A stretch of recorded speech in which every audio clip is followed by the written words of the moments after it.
اعوذ باللہ من الشیطان الرجیم بسم اللہ الرحمن الرحیم رب صالحین۔ اور اب دل سے ایک دعا نکلی، پروردگار مجھے عطا فرما کوئی نیک بیٹا، صالح بیٹا، حبلی مجھے دے، بخش دے۔ فبشرناہ بغلام حلیم، تو ہم نے اسے ایک ایسے بیٹے کی بشارت دی جو حلیم ہے۔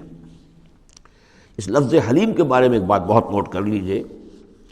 یہ قرآن مجید میں صرف اللہ کے لیے آیا ہے یا صرف دو اشخاص کے لیے، حضرت ابراہیم کے لیے اور حضرت اسماعیل کے لیے۔ تیسری کسی جگہ پر کسی شخصیت کے لیے حلیم کا لفظ نہیں آیا۔ کل 3 مرتبہ آیا ہے غیر اللہ کہہ لیجیے، یعنی باقی تو اللہ کے لیے، حلیم تو وہ تو ہے ہی ہے، بار بار آ رہا ہے، بار بار آ رہا ہے، لیکن اللہ کی یہ شان وہ ہے کہ جو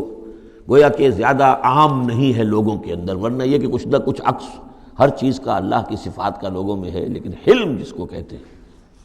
حضرت ابراہیم کے لیے 2 مرتبہ اور حضرت اسماعیل کے لیے غلام حلیم۔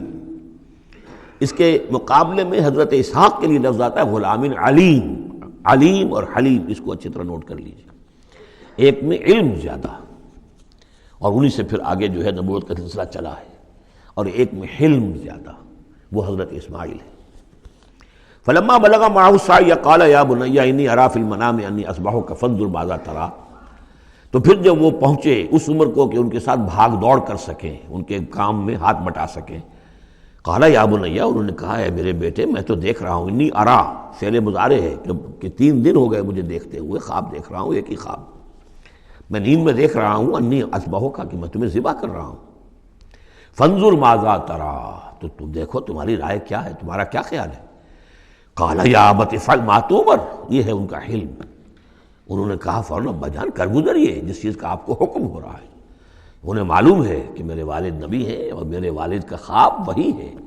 وہ کوئی ایسا خیال نہیں ہے کہ جو من گھڑت خیال ہو یا کسی شیطان کی طرف سے کوئی ان کو جو ہے اس طرح کی چیز جو ہے وہ دکھائی جا رہی ہو۔ تو انہوں نے کچھ نہیں کہا ابا جان پتہ نہیں سوچیے تو صحیح ہے، خواب باقی خواب صحیح ہے، سچا ہے، کیا ہے، نہیں کچھ نہیں۔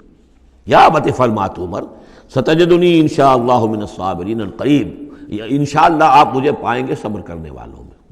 یہی میں سمجھتا ہوں کہ ان کا وہ رویہ ہے کہ جس کی وجہ سے یہ حلیم کا خطاب اللہ تعالیٰ کی طرف سے انہیں ملا ہے۔ یہاں یہ بات بھی نوٹ کر لیجئے کہ یہود نے بڑی زبردست کوشش کی ہے تورات میں تحریف کرنے کی، کہ ذبیح اللہ حضرت اسماعیل کے بجائے حضرت اسحاق کو قرار دیا جائے۔ جگہوں کے نام بدل دیے ہیں، فلسطین میں بھی ایک علاقہ، ایک جگہ کا نام مریا رکھ دیا ہے، مروا، جیسے مروا کے اوپر قربان گاہ تھی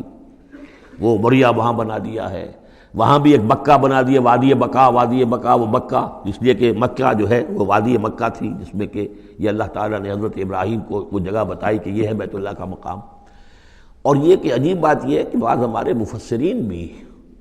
ان کے اس پروپیگنڈے سے متاثر ہو گئے ہیں، اور یہ کہ ذبیح اللہ جو ہے وہ حضرت اسماعیل نہیں بلکہ حضرت اسحاق ہے۔ غالباً اگر میرا حافظہ ٹھوکر نہیں کھا رہا تو تبری اس مغالطے میں مبتلا ہو گئے، بہت بڑے مفسر ہیں۔ تو اس پر جو کتاب لکھی مولانا حمید الدین فراہی نے عربی زبان میں، وہ بہت مارکے کی کتاب تھی،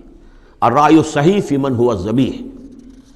کون ذبیح ہے اس کے بارے میں صحیح رائے، عربی زبان میں لکھی۔ اس کا ترجمہ مولانا اسلائی صاحب نے کیا تھا، وہ ہم نے شائع کیا تھا انجمن خدام القرآن کے تحت، غالباً اب بھی کہیں ہوگا، لیکن وہ کتاب اتنی دقیق ہے، اتنی مشکل ہے، عام ذوق کی نہیں ہے، اس لیے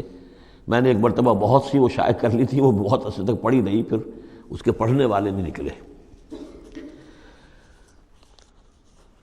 قال یا بنی انی اری فی المنام انی اذبحک فانظر ماذا تری، قال یا ابت افعل ما تؤمر ستجدنی انشاءاللہ من الصابرین فلما اسلما وتلہ للجبین، تو جب ان دونوں نے فرما برداری کی روش اختیار کر لی اور حضرت ابراہیم نے اسماعیل کو لٹا دیا پیشانی کے بل کہ تاکہ چہرہ سامنے نہ ہو، بجائے سامنے وہ چلانے کے چھری اس گدی پر چلانے کی کوشش کی۔ وَنَادَيْنَاهُ يَا ابراہیم، اور ہم نے پکارا ہے ابراہیم کا صدقت الرؤیا، تم نے تو اپنا خواب سچا کر دکھایا۔ اِنَّا كَذَلِكَ نَجْزِي الْمُحْسِنِينَ، ہم اسی طرح اپنے محسن بندوں کو بدلہ دیتے ہیں۔ إِنَّ هَذَا لَهُوَ الْبَلَاءُ الْمُبِينُ، یقیناً یہ بہت بڑی آزمائش تھی۔ یہ شاباش کی حد ہے کہ ممتحن یہ کہے اس سے کہ جس کا امتحان لے رہا ہو کہ بھائی امتحان بڑا سخت لیا تھا میں نے تمہارا واقعتاً، اب یہ شاباش کا جو ہے یوں سمجھیے کہ سب سے آخری شکل ہے کہ ممتحن کہے اس موضوع پر میں نے ایک تحریر لکھی تھی جو کتابچے کی شکل میں موجود ہے، حج اور عید الاضحیٰ اور اس کی حکمت، اس میں نے یہ چیزیں بیان کی ہیں۔ وَفَدَيْنَاهُ بِذِبْحٍ عَظِيمٍ، اور پھر ہم نے اس کی جگہ پر فدیہ، ایک ذبح عظیم، جنت کا ایک میڑھا آیا اور اس کی جگہ پر حضرت اسماعیل کی جگہ پر ذبح ہوا، اور اسی کی پھر اب یہ یاد ہے کہ جو بنائی جا رہی ہے قربانی جو ہوتی ہے۔ وَتَرَكْنَا عَلَيْهِ فِي الْآخِرِينَ، اسی پر ہم نے پھر باقی رکھا پچھلوں میں بھی، یعنی اس میں یہ بھی ہو سکتا ہے کہ پوری ملت ابراہیم مراد ہو، جیسے ملت نوح پر ہم نے باقی رکھا کچھ لوگوں کو جن میں سے حضرت ابراہیم بھی تھے، اور یہ بھی کہ اس قربانی کا خاص طور پر جو ہے اس کا ذکر کیا جا رہا ہو۔